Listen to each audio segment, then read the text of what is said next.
अश्नीर ग्रोवर को आप ज़रूर जानते होंगे, शार्क टैंक और काफ़ी बड़ी सेलिब्रिटी हैं। एक्चुअली इन्होंने रियलिटी शो भी बनाया था और साथ ही साथ एक बड़े स्टार्टअप फाउंडर हैं जो कि भाई सबसे रिच सोसाइटी कमेलियाज के अंदर मेरे ख्याल से ये रहते हैं। मैंने पीछे इनका इंटरव्यू देखा था।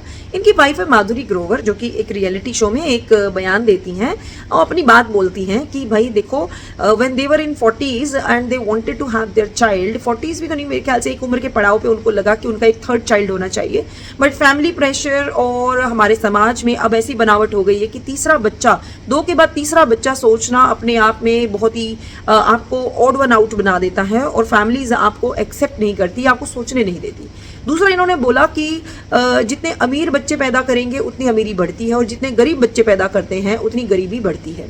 देखो, अमीरी तो मुझे पता नहीं कि अमीर बच्चे जो अमीरी बढ़ाते, वो मैं नहीं कह सकती क्योंकि वो इंडिविजुअल बेस्ड है। लेकिन अगर आप नॉर्मली देखोगे, जो हमारे गरीब परिवार हैं उनके ऊपर जो दूसरी लाइन है वो बहुत फिट बैठती है कि जितने गरीब आदमी जो है ज़्यादा बच्चे पैदा करते हैं, गरीबी बढ़ती है। ये भाई इसको देखो, इमोशनली मत देखो, इसको देखो रिसोर्सफुली, कि गरीब आदमी के पास, जिसको हम गरीब बोल रहे हैं, वो पहले ऑलरेडी गवर्नमेंट से सब्सिडीज पे ही पल रहा है, ठीक है, उसको मुफ्त की चीज़ें मिलती है तो ही वो अपना गुजारा चला रहा है। उसके बाद वो अपने घर में इतने बच्चे कर देता है, 4 से 5, 5 से 6, और बहुत सारी माइनॉरिटीज़ में तो 25-25, 30-30 बच्चे, 12-12 बच्चे भी कर लेते हैं आज के टाइम में भी, क्योंकि उनको मुफ्त की राशन मिल रहा है। लेकिन उससे क्या वो गरीबी से बाहर निकल पाते हैं?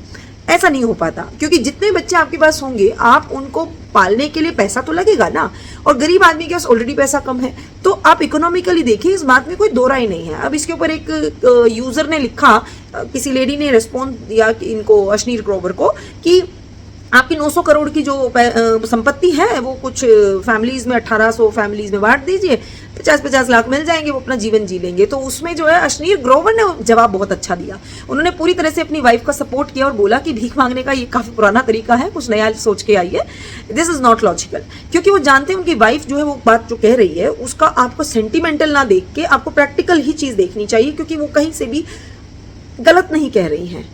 अगर आप देखेंगे एक चीज और, अपनी हमारी इंडियन सोसाइटी में एक बहुत ही प्रॉब्लमेटिक चीज हो चुकी है जो आप नोटिस करेंगे, वो है हमारे दो को हम इतना सीरियसली ले चुके हैं कि अगर कोई तीसरा बच्चा पैदा करना भी चाहता है तो उसको सोसाइटी में इतना प्रेशर दिया जाता है कि तुम अनपढ़ हो, तुम गंवार हो, तुम इलिटरेट हो, कि तुम तीसरा बच्चा कर रहे हो। व्हाई? तो इस तरह से मेंटल प्रेशर क्रिएट किया जा चुका है। आप एलन मस्क का एक बयान था जिसमें उन्होंने क्लियर बोला था, वो तो वर्ल्ड के प्लेटफॉर्म पे है ना सामने, कि इंडिया में अर्बन में, इंडिया में या फिर ज्यादातर लोगों में रिप्लेसमेंट पॉपुलेशन भी अब नहीं आ रही है। अब आप पूछेंगे रिप्लेसमेंट पॉपुलेशन क्या होती है? देखिए, रिप्लेसमेंट पॉपुलेशन क्या होती है कि हम दो और हमारे दो, यानी कि माता पिता, ये दो हैं नंबर। इसको आप प्लीज इमोशनल मत देखिए, इसको नंबर में देखिए। पॉपुलेशन डाटा में 1 और 2 ये 2 नंबर है, इन 2 से हुए 2 बच्चे, तो यानी जब ये मर जाएंगे तो इनकी जगह 2 नंबर जो है यहाँ रहेंगे। इसको बोलते हैं रिप्लेसमेंट पॉपुलेशन, यानी 100 ने 100 को जन्म दिया तो 100 ने 100 को रिप्लेस कर दिया। अब वो कह रहे हैं कि भाई ये रिप्लेसमेंट पॉपुलेशन भी कम हो चुकी है और हमारे बहुसंख्यक यानी हमारे देश में हिंदुओं की पॉपुलेशन इस तरीके से जो डिक्लाइन हुई है। अब यहाँ पर हम दो हमारे दो का भी चलन छोड़ के हम दो हमारा एक बच गया है, यानी पॉपुलेशन का जो रिप्रोडक्टिव सिस्टम का जो पूरा डाटा है उसमें रिप्लेसमेंट पॉपुलेशन जो है वो यहाँ पर डाउटफुल हो चुकी है, कि यानी 2 लोग भी 2 बच्चे नहीं कर रहे हैं, वो एक पे बस बंद हो रहे हैं। वहीं पर जो मुफ्त का अनाज या मुफ्त की सब्सिडी गवर्नमेंट से लेते हैं वो भाई 12-12, 4-4 बीवियां, 5-5 बच्चे, 10-10 बच्चे ये कर रहे हैं। तो देखिए, सब्सिडी और दान देने से या मुफ्तखोरी से कभी भी आपकी गरीबी दूर नहीं हो सकती, उसके लिए मेहनत लगती है। लेकिन बात है पॉपुलेशन की, तो जो इन्होंने माधुरी जी ने अपनी बात बोली उसमें कोई गलत नहीं है कि गरीब ज्यादा बच्चे करता है तो गरीबी बढ़ती है। अमीर वाली जो कैटेगरी है भाई देखो, वो तो डिपेंड करता है, अगर तुम्हारा बच्चा लायक होगा तो वो पैसे बचा लेगा, नहीं तो वो भी उड़ा देगा, वो एक सिचुएशनल बेस्ड है। लेकिन नॉर्मल जो हम डाटा को एनालिसिस करेंगे तो वो गलत नहीं है। और हमारे देश में वाकई में हमारे दो को इतना सीरियसली हमारे देश की मेजॉरिटी यानी हिंदूज ने इतना लिया कि आज के समय में वो हमारे दो करने भी नहीं चाहते। कई पेरेंट्स तो अब आपको ऐसे मिलेंगे अर्बन सिटीज के, अर्बन एरियाज में, सिटीज में, जो कहते हैं हम प्लांट पेरेंट है, हम पेट पेरेंट है, हम कोई बच्चा ही नहीं चाहते।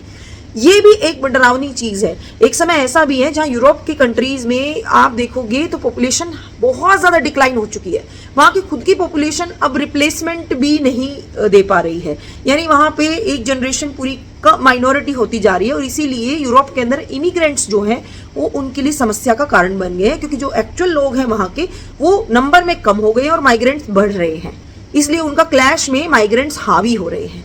तो ये एक रियलिटी है। तो आप इस बयान को जो माधुरी ग्रोवर ने दिया, इसको प्लीज इमोशनल ना हो के लॉजिकल सोचिए, लॉजिकली लीजिए, और वो बिल्कुल सही है। And I am appreciating Ashneer Grover also कि वो अपनी वाइफ के लिए स्टैंड ले रहे हैं और उनको प्रोटेक्ट कर रहे हैं, क्योंकि उनकी वाइफ ने कुछ भी गलत नहीं बोला है। She expressed what she feel and which is very much practical. तो यहाँ पर अप्रिशिएटिंग अश्नीर ग्रोवर, सॉरी अगर मैं गलत नाम ले गई हूँ तो, अश्नीर ग्रोवर जी हैं। तो इसमें आप क्या सोचते हैं वो कमेंट्स में बताइए कि आपको क्या लगता है, क्या इन्होंने सही बोला है या आपको लगता है कि नहीं भाई गरीबी और अमीरी बच्चों पे डिपेंड नहीं होती, वैसे तो रिसोर्सेज बच्चे ही शेयर करते हैं तो उन पे डिपेंडेंट होती है भाई, इसमें कोई दो राय नहीं होती। लेकिन आप अपने कमेंट्स में जो व्यूज़ हैं वो कमेंट्स में ज़रूर लिखिएगा कि आप क्या सोचते हैं इस बारे में।